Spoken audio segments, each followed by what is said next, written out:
Estamos de volta com o Gazeta Entrevista. Nosso primeiro convidado, recebendo aqui o deputado estadual Daniel Zen, do Partido dos Trabalhadores. O deputado que, no mês de maio agora, deve ser conduzido à presidência regional do PT no Acre. E o deputado tem a missão difícil de articular o partido para as eleições do ano que vem, conduzir esse processo. Claro que não vai fazer isso sozinho, mas tem uma grande responsabilidade. Boa noite, deputado. Boa noite, Rogério. Deputado, o PT não atravessa um bom momento, isso aí todo mundo sabe.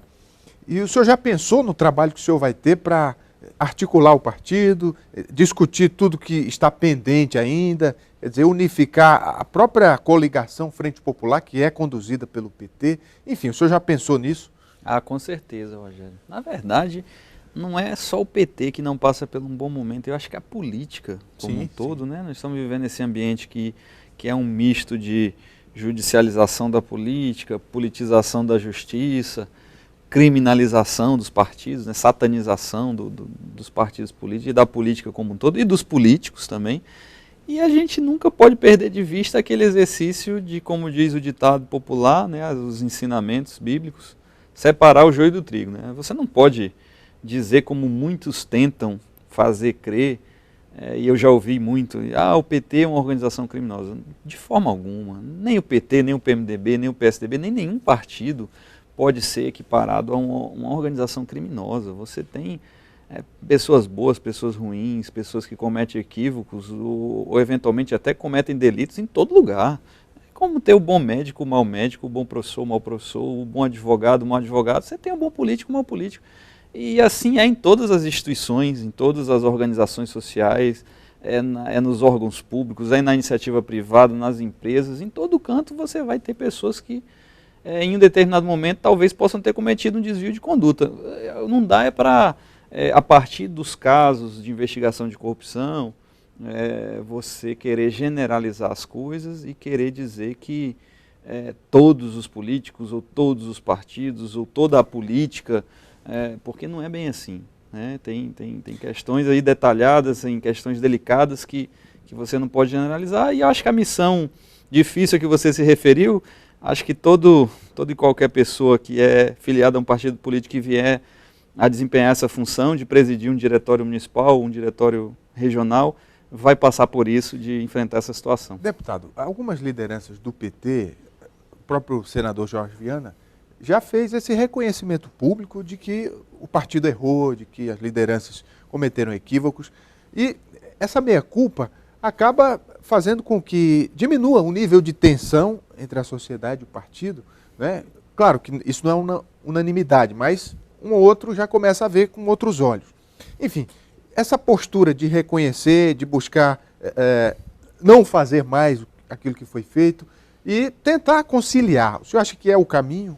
Eu acho que a gente tem que fazer uma distinção e fazer um reconhecimento, não só de erros, de equívocos, que, como eu disse, todos cometem, eventualmente, em um determinado momento da sua trajetória, da sua história, mesmo da sua vida enquanto indivíduo, né, mas também as instituições. Mas nesse caso específico dessa grande crise, dessa grande turbulência política pela qual o Brasil está vivendo, que culminou no impeachment e cujos desdobramentos estão sendo assistidos todos os dias nos noticiários, nos telejornais, nos veículos da imprensa, é saber que nós estávamos vivendo há muitos anos, há muitas décadas, em um modelo de financiamento de campanha, por exemplo, que é um modelo equivocado, que é um modelo que não é transparente, que é um modelo que induz a uma prática de uma irregularidade, que é o chamado Caixa 2. E isso tem que ser mudado do ponto de vista da legislação.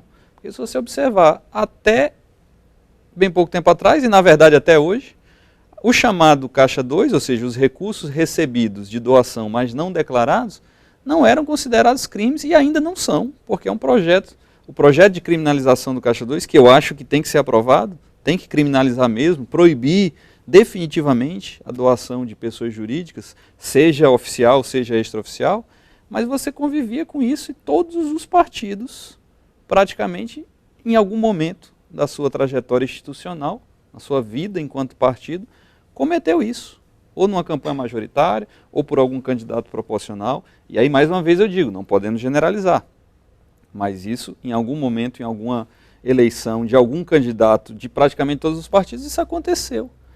Até porque, e você não pode partir para essa condenação ampla, né, pela opinião pública, esse massacre, esse pré-julgamento, essa execração pública, esse linchamento moral a que as pessoas estão sendo submetidas antes mesmo que haja a regular tramitação de um processo judicial, antes que haja o exercício do direito de defesa, antes que haja um julgamento. Isso a gente tem visto acontecer com políticos da situação e da oposição.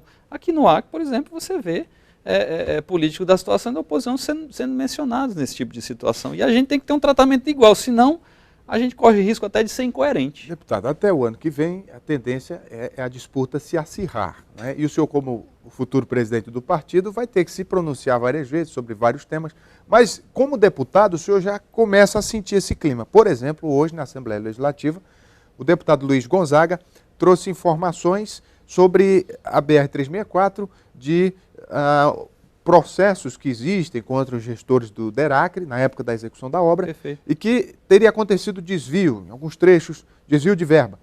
E o senhor já se posicionou sobre isso. Quer dizer, isso daqui para frente vai se tornar mais frequente. Com certeza. O que alguns colegas do parlamento tentam fazer é dar uma conotação eleitoral para um debate que é político. Óbvio, todo debate é político. Não adianta dizer, está tentando fazer política com esse tema. A política você faz em qualquer situação, em qualquer aspecto, né, com qualquer tema. E esse tema da BR, evidentemente que ele está ali povoando os debates da Assembleia há bastante tempo e eu acho que vai continuar povoando. Não dá para você, o tempo inteiro, durante o exercício de um mandato, querer trazer o debate para o ponto de vista eleitoral das urnas, que aí complica. Né? Tem uma hora que a gente tem que descer do palanque, fazer o trabalho... As CPIs, deputado, tem aí na fila a CPI da BR-364, tem outras, pelo menos 3, que o senhor propôs também? Tem vários, na verdade, ali durante esse período em que se debatia se as CPIs deveriam ou não ser votadas em plenário, enquanto se estava aguardando um pronunciamento em definitivo do Poder Judiciário, né, que já se manifestou em sede de mandato de segurança sobre o procedimento, como é que devem ser instaladas as CPIs, porque havia uma divergência de entendimento entre o que estabelece o regimento interno, o que diz a Constituição Federal, etc. Havia uma tradição de 13 legislaturas, aí, de mais de 50 anos de existência do Poder Legislativo, da Assembleia Legislativa Acreana, sobre como proceder com pedido de CPI, mas agora houve um entendimento, vamos dizer assim, definitivo do Poder Judiciário. Ou seja, agora não restam mais dúvidas sobre qual é a forma de dar andamento a um pedido, a um requerimento de CPI. E há vários pedidos de CPI, dentre eles o da SEAB, o da BR e outros. O que eu coloquei hoje para o deputado é que se obedeça, né, e isso nós vamos estar atentos, para que se obedeça a ordem de precedência, ou seja, a ordem de entrada, a ordem cronológica de entrada dos requerimentos de CPI, para que não seja, para que nenhum pedido ultrapasse na frente de outro, conforme a data em que foram protocolados. Então, isso aí a gente vai estar bastante atento com relação a isso também. Outra questão, deputado, que se não vir, certamente virá ainda à tona no debate, com relação à Operação Lava Jato e o fato do governador e do senador Jorge Viana serem investigados. Ainda não tem processo contra eles, é apenas uma investigação. E certamente isso vai vir no debate. Isso é assunto proibido dentro do partido, deputado? Não, de forma alguma. O governador Tião já havia sido citado anteriormente, né, nas palavras de um dos delatores do núcleo da Petrobras, as primeiras etapas de investigação, e ele provou por A mais B a sua inocência, tanto que o próprio Ministério Público Federal pediu o arquivamento do processo e a turma do Superior Tribunal de Justiça, responsável pela apreciação do pedido do MPF, homologou, ou seja, decidiu favoravelmente o arquivamento e ele conseguiu ali comprovar que nada tinha a dever em relação a essa questão. Nós do Partido dos Trabalhadores, da base de sustentação ao governo na Assembleia, temos plena convicção de que tanto o governador Tião como o senador Jorge vão, mais uma vez, provar que não tem nada a dever com relação a essas citações de delatores, que, veja bem, são pessoas que estão ali confessando a prática de um delito e, ao mesmo tempo, estão pressionadas a declarar aquilo que convém declarar para poder ter o benefício da delação. Então,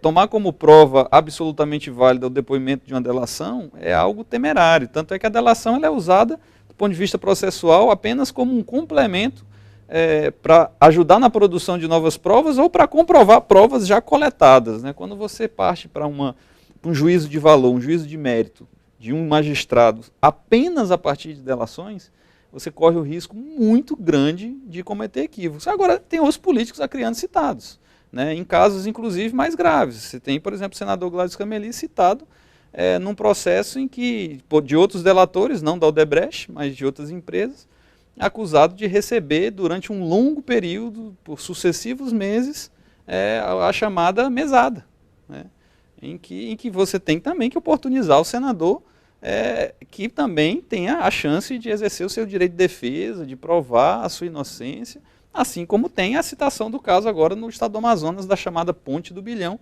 em que se acusa a empresa, que é do pai do senador, de estar envolvida em esquemas de desvio de recursos, de contratos fantasmas, para pagamento de propina aos ex-governadores Eduardo Braga e Omar Aziz, do estado do Amazonas.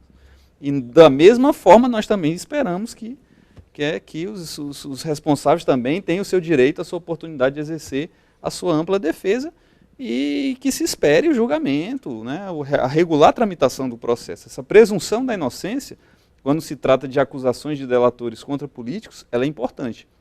O que ocorre hoje é que a opinião pública está tão contaminada pela forma como a imprensa trata esse tipo de coisa. Eu digo, não a imprensa, mas eu vou questionar, porque a imprensa relata os fatos, não é? A imprensa não tem como inventar situações. Às vezes ela relata os fatos, Rogério, mas às vezes ela induz a formação de um juízo de valor por parte dos telespectadores, quando, por exemplo, ela manipula os tempos de exposição de um ou de outro nome, de um ou outra figura, quando ela divulga fatos relacionados apenas a um político e não de outro. E as maneiras de manipulação, você que é jornalista do meio, conhece muito mais do que eu. Que, de fato, né, esses meandros têm essas possibilidades. Deputado, muito obrigado pela vinda. Deputado Daniel Zen. Eu que agradeço. Líder do governo na Assembleia e em breve assumindo a direção estadual do PT. A gente faz um intervalo agora, o Gazeta Entrevista volta já.